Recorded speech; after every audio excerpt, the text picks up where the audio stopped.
Mary and Sarah both live and work in Accra. They were both trained by the same madame in the area of beauty and hair.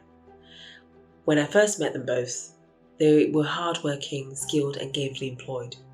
But fast forward to 2020, their madame had to shut up shop due to COVID-19. Mary and Sarah both got married and had children around the same time that year.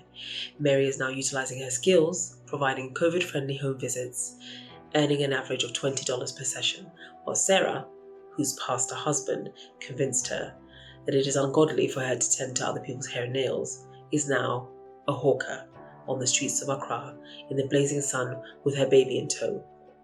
Needless to say, she barely brings home $2 per day. This story is typical and also demonstrates the societal pressures and norms that women face in the global south and in Africa especially every single day. It also demonstrates the power of the resilient entrepreneurial spirit. We need development to fund and produce more Mary stories. I'm of the view that international development is a multi-billion-dollar industry that needs a personality transplant. Philanthropist Mackenzie Scott gave away $6 billion last year. She researched the causes and organizations. She researched the personalities. She found them. She did the research and found out about those innovating and serving the underserved and the voiceless, the causes and organizations that she cared about and shared values with. Contrast with traditional philanthropy and development, which is based on patriarchy. Women are different. We know our style is different.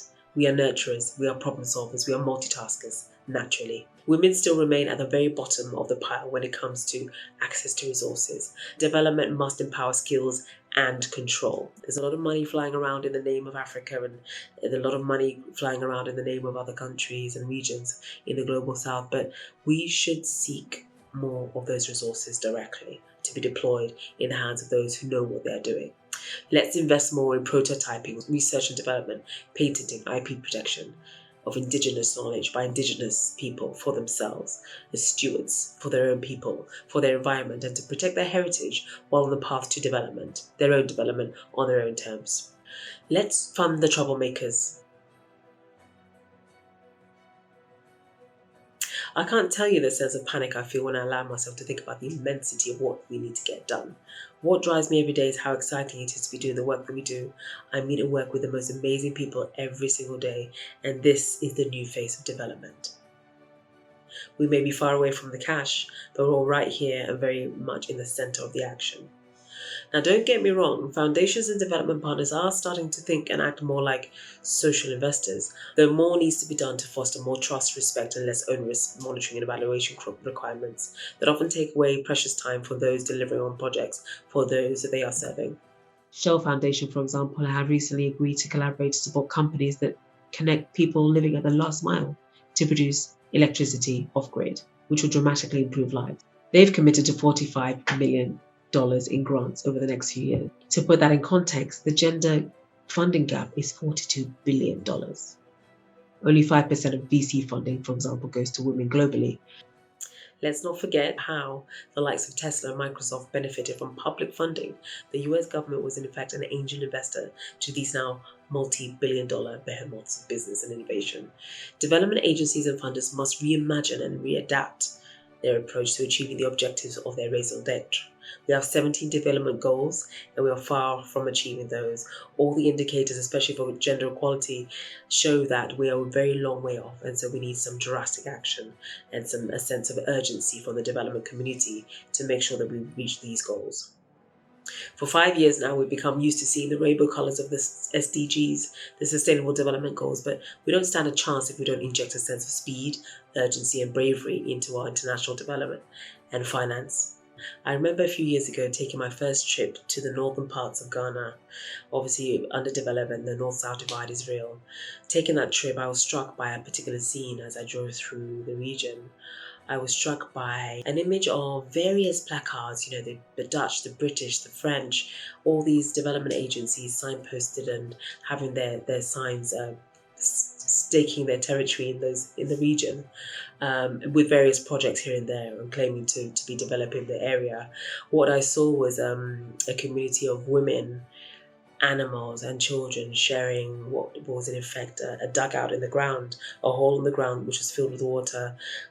Children were drinking, women were washing, and animals were inside the water mixed together. And then there was this massive signpost, this massive placard, proudly sitting on the side of the scene, stating that this was a water project.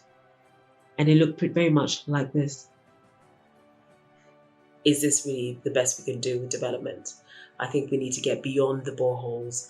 We need to get much more intentional about development and make sure that we have much more ambitious bars of expectations that we need to exceed and meet. We need to get better at development.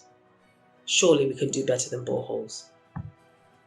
We're talking systems. We need less of the patriarchal, inflexible, reporting obsessed hoop jumping and the box ticking and the obsession with the numbers of people that we train and support and deploy interventions to.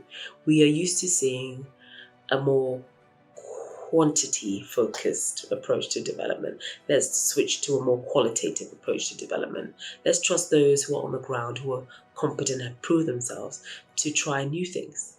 We need opportunities to be better signposted to those in the Global South that need them. We need more resources to go directly to female, Black, Global South funders and consultants and advisors and experts that look just like me. Let's fund those who are working on sustainable ways to achieve social justice and inequality. We need to go beyond building boreholes. Development needs are beyond urgent, and we need to reimagine the way we do development.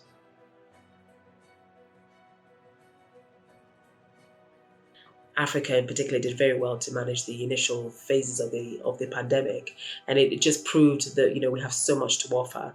We need to have a more mutual respect for each other. We need to have a more connected development. That is my proposal. Let's have a more connected development. This is Africa. The entrepreneurs, the innovators, the grittiest, most resilient people you will ever meet. Invest in them, know them, meet them at their point of need. We don't need handouts, we need a hand up.